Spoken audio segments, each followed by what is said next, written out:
Hello বন্ধুরা, কেমন আছেন আপনারা? টিএস তিতাসমান ইউটিউব চ্যানেলে আপনাদেরকে স্বাগতম।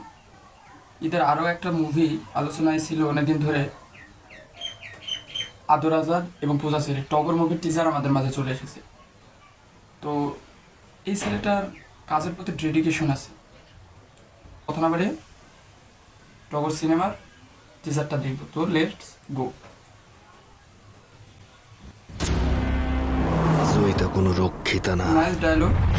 জয়িতা আয় মানে গাছ কি বলবে যায়, ছেলেটা প্রত্যেকদিন নিজেকে ছাড়িয়ে যাচ্ছে। তার যদিও মুভিগুলো তেমন আয় করতে পারেনি, পূর্বের মুভিগুলো ফ্লপ হয়েছে, তারপরেও তিনি যে দাঁড়ায় আছে, একটা নতুন ছেলে কাজের প্রতি এতটাই আগ্রহ, সিনেমাকে ইনিও ভালোবাসে, তার মুভিগুলোতেই তাকে দেখা যায় আর কি।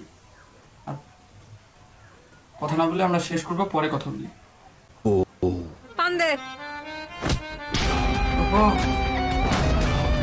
সিনেমাটিক বিষয়টা অনেক ফুটেই তুলেছে ভালোভাবে।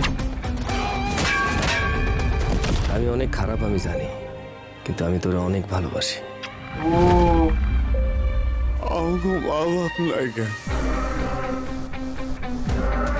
এক্সপেন্সিভ অনেক কিছু আছে ভাবছি, মানে কারণ আমরা কুত্তার বাচ্চা। তোমার মতো মানুষের জন্য এই দেশটা জাহান্নাম হয়েছে।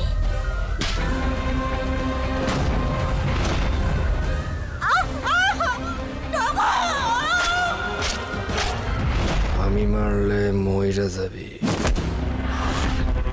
একদম। গাইস, দেখতে পেলেন টগর মুভি টিজার। যদিও ঈদের এবার প্রত্যেকটা মুভি মানে আমার বাংলা সিনেমার উন্নত হয়েছে, তার টিজার বা ক্লিপসগুলো দেখলে বোঝা যাচ্ছে। আমরা এটাই চাই, এমনভাবে চাই আমাদের বাংলা মুভিগুলোকে। জানি না আমাদের তাণ্ডবের সাথে ক্লাস করতে পারবে কিনা, যদিও মানে আমার অনেক ভালো লেগেছে টিজারটা। আর আমার এক্সপেরিমেন্ট থেকে বলতে পারি যে মুভিটিতে খরচ করা হয়েছে আর কি, মানে বোঝা যাচ্ছে আর কি। আর পূজা সেরিকে দারুণ মানিয়েছে। আর কি বলবো, আদর আজাদের অভিনয় আমারও ভালো লাগে, যদিও তিনি আমাদের কিং খানের সাথে ক্লাসে যেতে চান এবং তেনাকে একবার অসম্মান করছিল তার মুভি কপি করে এমন বলে, এজন্য তার মুভি আমরা দেখি না। তবে এবার মনে হচ্ছে হলে যেয়ে দেখতে হবে গাইজ। তো অবশ্যই জানাবেন কে কোথা থেকে দেখছেন।